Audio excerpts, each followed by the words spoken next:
A woman arrives in heaven after passing away, only to unexpectedly run into her husband. But just as they are soaking in the joy of their reunion, a familiar shout echoes from behind them. At this moment, she can hardly believe her eyes, because walking right toward her is the first love she has been yearning for all this time. Here, Joan must make a choice between stepping into eternity with the husband who accompanied her for 67 years, or choosing this first love who abruptly lost his life shortly after they were wed. I choose neither of you. So you're gonna hurt 3 people instead of 1? Just like most couples, Joan and Larry walk through seemingly ordinary yet warm and real years of happiness, living a life interwoven with arguments and compromises. But now, Joan is terminally ill, and she and Larry decide to wait until today's party wraps up before coming clean to everyone. Because right now, they are about to welcome their great-grandchild, and everyone is throwing a unique gender reveal party for them. The family members put slips of paper into the balloons, with the color of the paper representing the baby's gender. But just then, Joan's little granddaughter digs up a faded, yellowed old photograph in the basement. Once everyone crowds around to get a closer look, they discover it is actually a wedding photo of Joan and her first husband. But as a soldier in that war-torn era, his youth is frozen forever on the battlefield. Even though many years have passed, that piece of the past remains an aching scar deep in Joan's heart. Larry originally wants to catch a glimpse of the man's face, but before he can see it clearly, he gets a pretzel choked up in his throat. Life's unexpected twists always catch people off guard like this. Accompanied by the roaring sound of a train in his ears, Larry snaps out of his daze. At this moment, he looks completely like his middle-aged self, and before he can figure out what on earth is going on, the train's arrival announcement blares out suddenly. Enduring the sharp pain in his ears, he quickly takes off his hearing aid. As the train pulls into the station, Larry is shocked to find that almost everyone present is stepping off the train. So, filled with doubts, he follows the crowd into a massive station. He tries to ask the people around him for help, but all he gets in return are even more baffling answers. Looking at the unfamiliar environment before him, Larry feels completely at a loss for a moment. Thus, he has no choice but to sit down on a nearby bench, waiting for the so-called Afterlife coordinator to come and meet him. After who knows how long, Larry's Afterlife coordinator finally shows up. Who are you? I'm Anna, I'm your AC. What does that stand for? Your Afterlife coordinator. That's not a job. You've passed away, Larry. No. You're dead. No, not. They hit my head.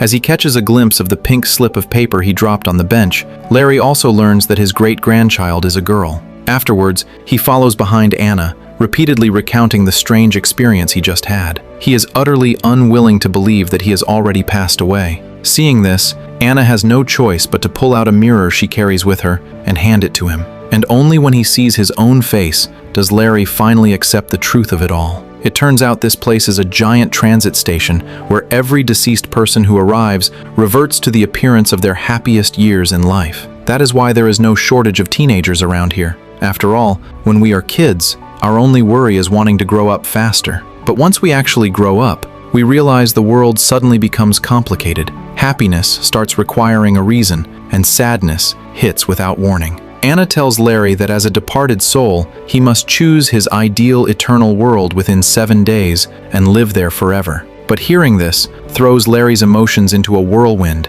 because he simply cannot let go of Joan, who is still suffering in pain. With that, he squeezes his eyes shut, hoping he can wake up from this illusory dream. Anna repeatedly warns him to weigh his options carefully because once a choice is made, it can never be altered. Just at this moment, an announcement blares over the loudspeaker about tracking down an escapee. Every eternal world has a red door, and stepping through it brings you right back here, which also lands you on the wanted list of all the administrators. And once you get caught, you are banished to a void filled with nothing but suffering. Finally, led by Anna, Larry arrives at his designated room. Every single detail inside the room is custom tailored to the deceased person's preferences. Even the clothes in the closet are in Larry's absolute favorite styles. After dropping off a few brochures for the Eternal Worlds, Anna leaves the room. Larry wants to turn on the TV to kill some time, but every single channel is just running commercials for the Eternal Worlds. Having no other option, he steps out of the transit station to get a breath of fresh air. Yet, the streets are still plastered with promotional posters for those same Eternal Worlds. Luckily, at the end of the street, he finds a tavern. But Larry would never guess in his wildest dreams that the bartender standing before him is actually Joan's first husband, Luke. After arriving here, instead of choosing an eternal world, he resolutely decides to become a bartender, willing to bridge the gap of decades just to wait for the moment he reunites with Joan. My wife has cancer. It's terminal. I'm sorry to hear that. Worst part about death is the guilt you feel for the ones you left behind. I know, and I told her that I was always going to take care of her. And now she's sick, and I'm dealing with all this. Can I get a mixer with that? That is absolutely disgusting.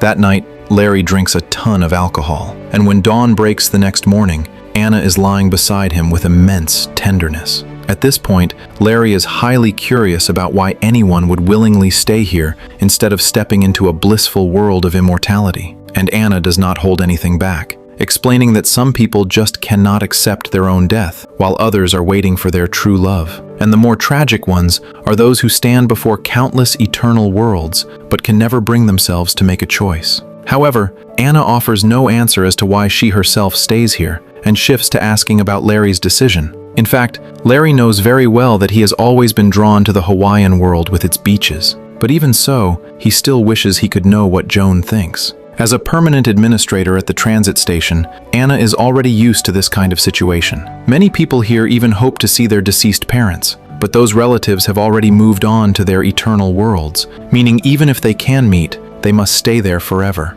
That is why they want the newly departed to make the right decision for themselves. You know, Joan always thought of death as one more surprise waiting around the corner. And she loves surprises. Since there is no telling when Joan will arrive, the only thing Larry can do is wait day in and day out. But after waiting for a whole week, Joan still does not show up. So, ultimately, Larry decides to head to that eternal world first and leaves a letter for Joan. But he has no idea that on the other side, Joan has already reached the end of her life and, in her fading consciousness, boards the train to the transit station as well. Before departing, Larry plans to have Anna hand the letter over to Joan on his behalf. However, doing this violates the management regulations, so Anna tells him they can just contact each other directly by phone. At the exact same time, Joan arrives at the transit station, and right now, Larry's mind is completely filled with the beach world he is about to visit. So much so that when Joan brushes past him, he fails to recognize her right away. But Larry snaps out of his daze quickly, spinning around to call out for Joan with all his might. Unfortunately, the crowd is too thick, and Joan merely thinks it is her own hallucination.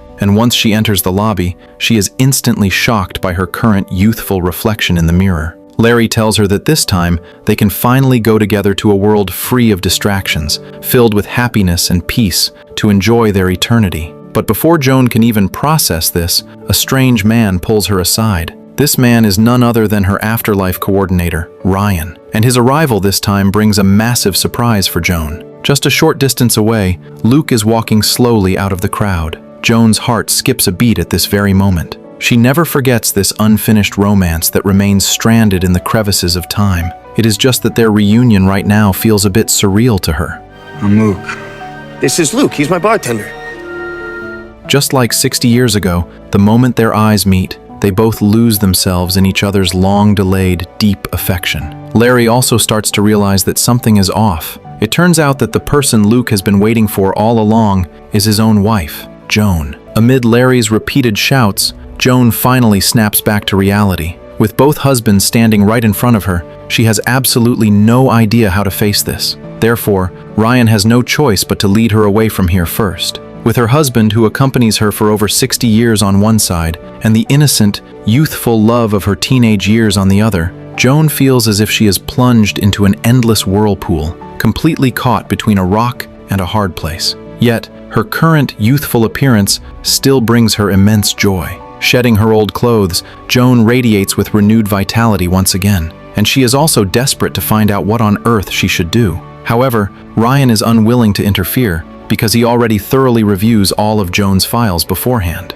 Therefore, he is absolutely certain that someone as intelligent and independent as Joan will undoubtedly make the most correct choice. But just at this moment, a frantic knocking echoes from the door. Oh my God, Luke, what a surprise! I'm married. To him. To Larry. And Larry seems... It turns out that all of this is actually Ryan's doing. For the sake of Joan's future happiness, he deliberately creates an opportunity for her and Luke to be left entirely alone. Yet, even though the first love she yearns for day and night stands right beside her, they still appear a bit awkward around each other, as the solemn vows that once fill their hearts now simmer down into polite and restrained greetings. However, right at this exact moment, a manhunt for an escapee abruptly shatters their sweet reunion. And Joan also learns right then and there that once a choice for an eternal world is made, there is absolutely no room for regret, or else one is dragged away to an endless void. This realization instantly sends a cold shiver running down her spine. Naturally, Luke notices the panic deep in Joan's eyes, so he seizes the opportunity to lay bare the deep affection he keeps buried for so long. I love you. It's a good opener. I thought about you every single day. I wanted us to have a chance to have one too. But just as the romantic tension fills the air, Joan only feels a sudden wave of nausea rising in her chest. Because it is a long time since she experiences such intense emotional turbulence, she quickly hurries back to her own room. Yet everything flashing through her mind is nothing but Luke's eyes, brimming with profound devotion. And just at this point, another round of urgent knocking sounds outside her door. Believing the visitor must be Luke again, Joan gathers her thoughts, ready to welcome that passionate embrace. Instead, Larry is the one coming over this time, bringing Joan a pile of brochures for various eternal worlds. But this only makes Joan feel a bit impatient. To her, the sudden twists and turns of these past few days are far too overwhelming. She successively endures the passings of both her husband and her absolute best friend, Karen. In the intervals of tasting the bitterness of separation time and time again, she also has to suffer through the agonizing torments of her terminal illness all by herself. And upon arriving here, she unexpectedly reunites with both of her husbands. Yet, at this exact moment, everyone around her is rushing her to make a final choice as quickly as possible. Faced with such a predicament, it is safe to say that anyone finds it nearly impossible to process everything in such a short window of time. Larry reads the visible struggle inside Joan's heart perfectly, and he also knows full well exactly what method to use to get his wife to unwind. So, he invites Joan to do some squats right along with him. This happens to be an exercise that is completely out of the question during their old age. The sudden restoration of her bodily functions allows Joan to temporarily forget her current worries. But the moment they finish exercising, Larry is entirely focused on resting right there in her room. Joan, who desperately needs some alone time, naturally has no intention of letting him have his way. Left with no alternative, Larry has to head back to his own quarters, only to find that he cannot unlock his door no matter what he tries. It turns out his 7-day limit is already over, meaning he can only reside in the basement if he takes on a job as a janitor here. And, led by Anna, Larry arrives at his incredibly compact new home. Even though the space is under 30 square meters, it is still fully equipped with a refrigerator, cabinets, and various pieces of furniture. As the first light of dawn breaks the next morning, the two Afterlife coordinators also begin to scratch their heads over Joan's situation, having never encountered such a convoluted mess before. Fortunately, the higher-ups at the transit station are reasonably understanding, making a rare exception to secure 2 trial visits to the Eternal Worlds for them. Larry and Luke can each take Joan on a separate trip to their chosen worlds. If that still fails to resolve things, they have no choice but to all go to the exact same Eternal World together. Although neither Larry nor Luke wants the other guy to go on a date with Joan, compared to the nightmare of ending up in the same Eternal World forever, this remains the option that inflicts the least amount of pain on everyone involved. Thus, they have no choice but to let a coin flip decide their fate.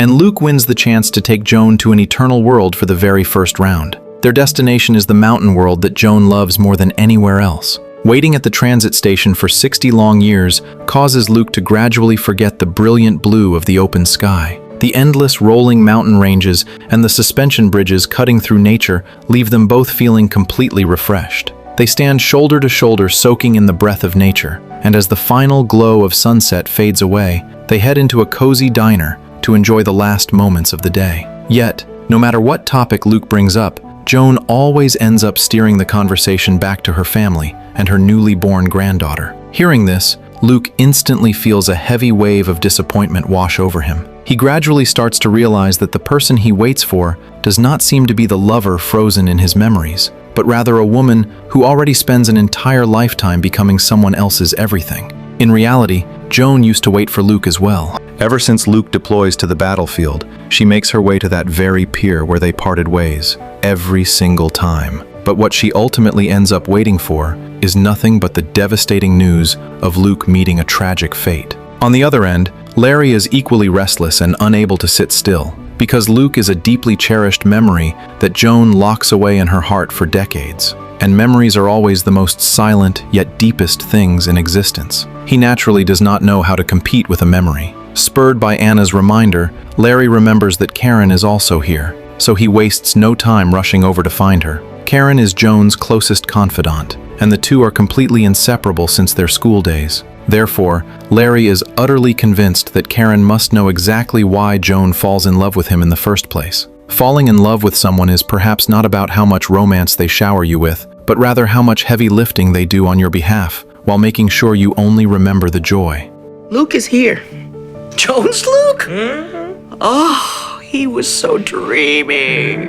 But what Larry finds the hardest to stomach is that almost everyone around here considers Luke to be the absolute perfect man. Meanwhile, Luke leads Joan to the archives of the Eternal Worlds, a place where the earthly memories of every single deceased person are preserved. However, before they can step inside, they must register at the entrance to secure their own tickets. The interior of the archives is an endless corridor, making it feel as though time itself is stored away within these walls. And inside the archives, they witness the exact moment they first cross paths. As the memories gradually surface bit by bit, those long-buried details begin to feel incredibly real all over again. Yet, behind the sweet romance, the bittersweet scene of their tearful farewell at the pier still lingers heavily. They originally think it is merely a brief separation, completely blindsided by the fact that time will slam the door shut on any future reunion forever. With her internal emotions churning uncontrollably,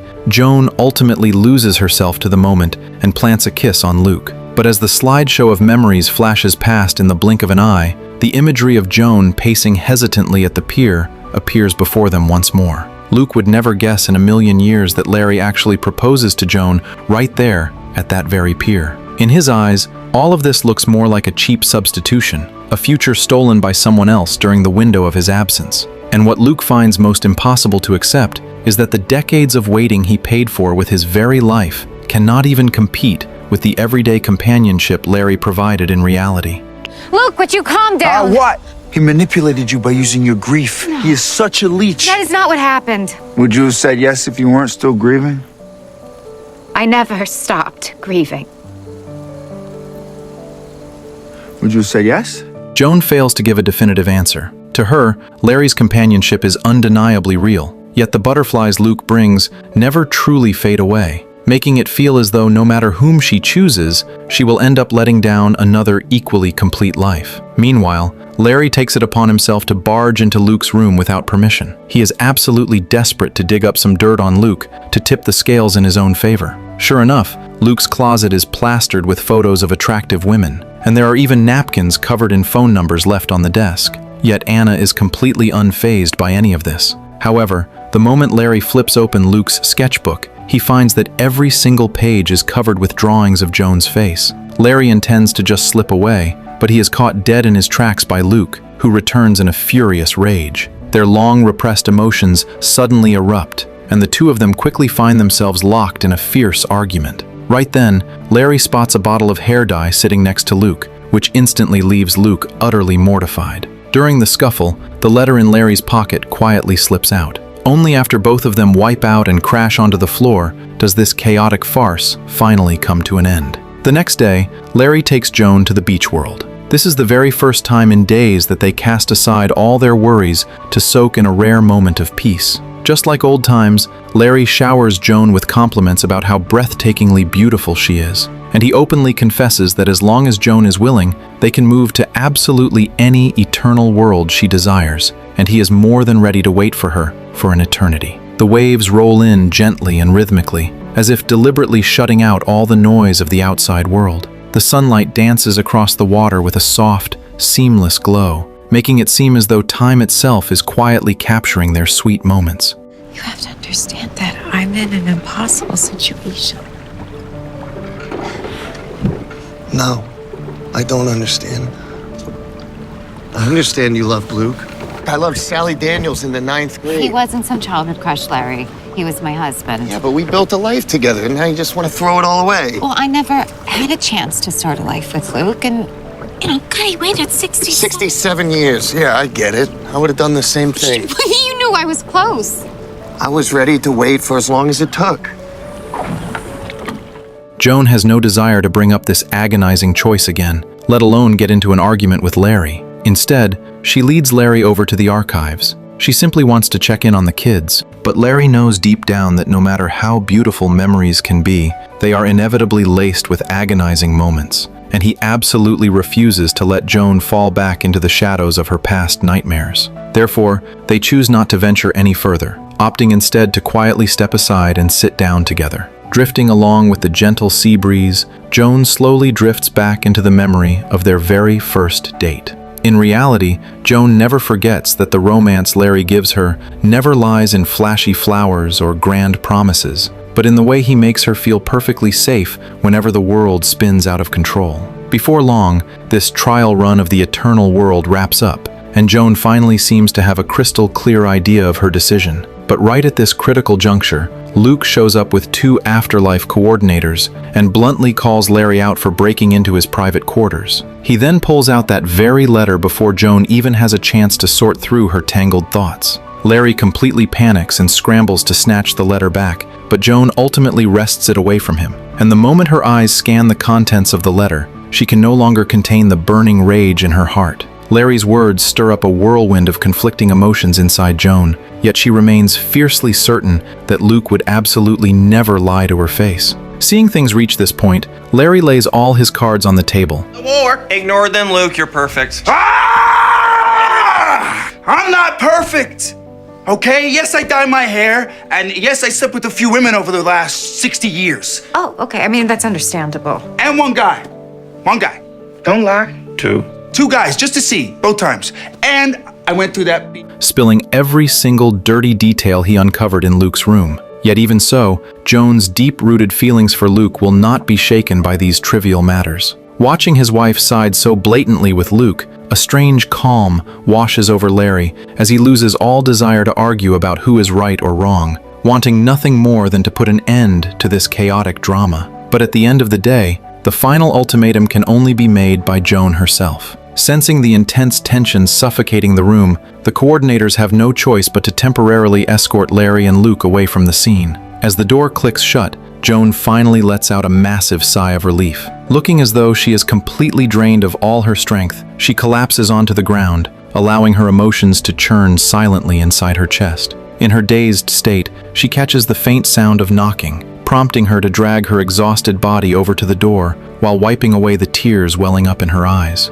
But when Joan pulls the door open, she is met with the warm, comforting embrace of Karen. The exact second she reunites with her best friend, the emotional walls she fights so hard to keep up come crashing down, and tears stream down her face uncontrollably. Meanwhile, on the flip side, the rocky relationship between Luke and Larry takes a complete 180-degree turn. Fueled by liquid courage, the 2 men gradually open up to each other, shooting the breeze about their grandest life ambitions and personal hobbies. As they dive deeper into the conversation, the barrier between them quietly melts away. At the exact same time, with Karen by her side, Joan's troubled heart finally finds a sense of profound peace. It is not until the first light of dawn the next morning that she finally arrives at her ultimate decision. Before long, Anna summons both Larry and Luke out to the main lobby. By this time, Joan is already here waiting for them. She knows with absolute certainty that whether it is Larry or Luke,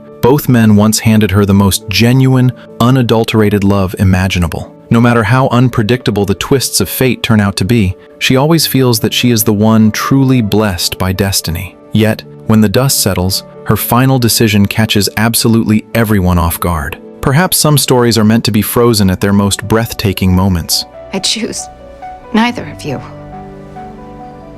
So you're gonna hurt 3 people instead of 1? Some encounters are more than enough just by existing, and some love becomes eternal simply by being remembered. Following that, After packing up her suitcases, Joan makes the resolute choice to jet off to the Paris world alongside Karen. Surprisingly, Larry does not show a single hint of sorrow over Joan's departure, because over the course of their half-century matrimonial marathon, he realizes long ago that he and Joan are essentially one, and as long as he knows his wife is living a peaceful, blissful life, he is completely content. At this exact moment, Larry's heart suddenly skips a violent beat. Afterward, he rushes toward the transit station, ultimately tracking Joan down at the very last second before the train pulls away. He has Joan step off the train, and then he voices the choice that belongs solely. You should go with Luke. I was so happy with you. Well, but what about you? It's okay.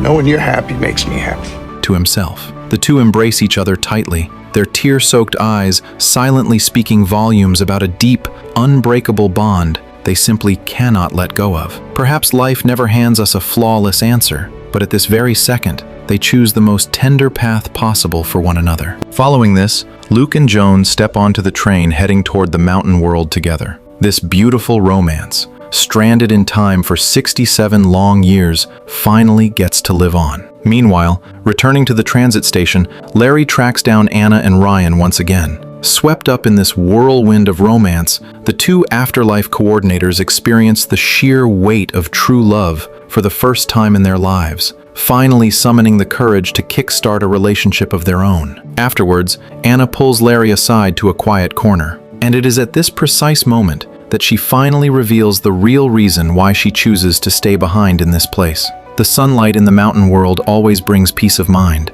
and Luke carefully chooses a cozy wooden cabin tucked away deep in the mountains for Joan. Here, it seems they can finally live the blissful life they have always dreamed of. They also get to know many new, like-minded friends. But this sweetness feels more like a mild anesthetic that lets one temporarily forget the pain, yet its efficacy always wears off in the dead of night. So, whenever this happens, Joan goes to the archives all by herself to flip through the memories that always linger deep in her heart and have never truly been let go. These sealed frames are not noisy, yet in the silence, they repeatedly remind her that some lives, even if they have wandered far away, have never truly left. However, this emotion is quietly locked away by her every single time dawn breaks. During the day, Joan still embarks on journeys with Luke as if nothing has happened. But when the night grows thick, Joan always returns to the archives to relive the bits and pieces of time she spent together with Larry once again. As the days pass by,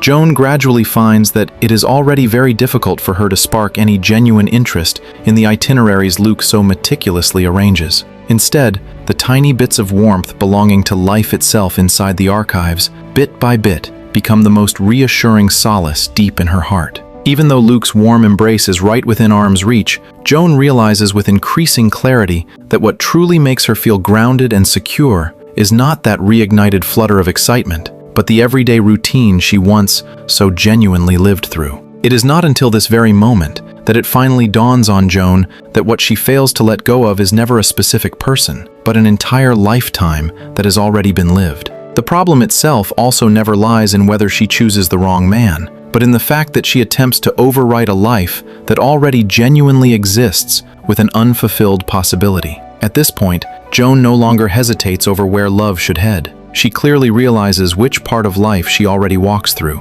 and perhaps some love is destined to belong only to the exact moment it happens. And the only thing Joan can do right now is step through the red door to return to the life that has Larry in it. Even though doing so might drag her into the void world, this remains the most unavoidable choice at this very moment. As his thoughts gradually settle down, Luke finally realizes that the meaning of his existence is not to make Joan stay, but to send her back to the life where she rightfully belongs. On the other side, Joan is repeatedly practicing how to use a dagger to force the administrator to open the red door. But quite obviously, this method does not work at all. Afterward, filled with frustration, Luke walks up to the administrator and deceives him by saying that Joan left without saying goodbye and abandoned him. The moment the administrator focuses all his attention on him, Luke signals for Joan to slip inside quickly. Just like that, Joan successfully gets a hold of the administrator's keys, and after confirming that Joan enters safely, Luke follows closely behind and steps into the archives room. By now, Joan already arrives right in front of the red door. When she looks back, Luke is standing not far away, watching her departure with his eyes. But in the end, Joan still opens that door. Beneath the red door lies a vast stretch of empty, dead silence. This place remains an endless corridor, and what manifests on the sides are exclusively all of Joan's unpleasant, real memories. But just at this moment, a patroller here spots Joan. Left with no choice, she can only bolt toward the end of the corridor with all her might. And before long, she comes before a door. The imagery there is the exact moment when the soldiers came to break the devastating news to her after Luke passed away. Watching the patroller close in on her step by step, Joan does not think twice before stepping into this room filled with nothing but pain. And the other side of the door actually leads right to Joan's own washing machine. This is still Joan's memory. She stands up in a panic, only to find that her upstairs self is currently having a fight with Larry. But she cannot stop her pace, because the patroller already chases her all the way here. When Joan runs into the bedroom, she catches sight of her elderly self. And what catches her even more off guard is that the other party actually senses her presence, with a peaceful look in her eyes, as if she already knows everything. But the patroller is already hot on her heels and has arrived at this very spot, leaving a cornered Joan with absolutely no choice but to slide under the bed. She keeps crawling forward and unexpectedly ends up right on the train tracks of the transit station. Chasing after the light source, she walks forward briskly and finally returns to the transit station once again. She originally wants to ask the staff members which eternal world Larry went to, but at this point, the APB for Joan is already broadcasted across the entire network. Joan has no option but to quickly flee from this place, and in the midst of her panic, Joan actually bumps right into Anna and Ryan once again. Seeing this, Anna quickly tells Joan to hide to the side. Ultimately, under the guidance of Anna and Ryan, Joan arrives at that very tavern. It turns out that Larry gives up on the beach world he always craves, choosing instead to stay behind to take over Luke's spot as the bartender. Where are you gonna go? I know a place. It could be dangerous. When do we leave?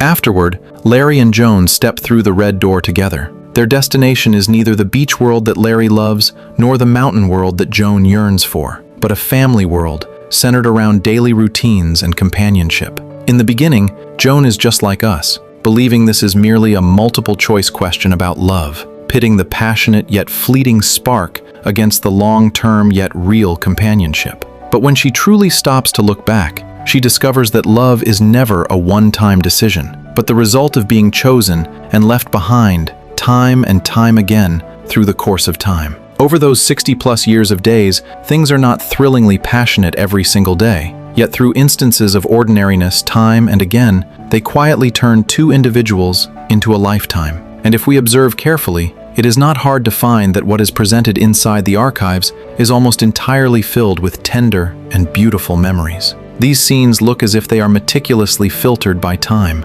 leaving behind only the parts worth reminiscing over. But the exact moment Joan truly steps through the red door, she finds that those unpleasant and even agonizingly painful real memories are piling up here, layer upon layer. And it is precisely these pasts that we cannot avoid that constitute the irreplaceable weight and meaning of life. Thus, we finally realize that what eternity truly narrates is not merely the ultimate destination of love, but a soul-searching interrogation about time and choices. In real life, we frequently fantasize about the path untraveled that grows increasingly dazzling within our memories. But because of this, we repeatedly overlook the life right before our eyes that already genuinely happened, that we already poured ourselves into, and that already carries our emotions and years. Joan's choice is not to deny the spark of attraction, nor is it to diminish romance, but rather to choose to keep staying in the very life that already merged into her being when all the memories, pain, and tenderness are laid out in front of her. The movie does not tell us who is more deserving of love. It simply softly reminds us that what truly matters is not which life path appears more dazzling, but rather which one you have genuinely lived through.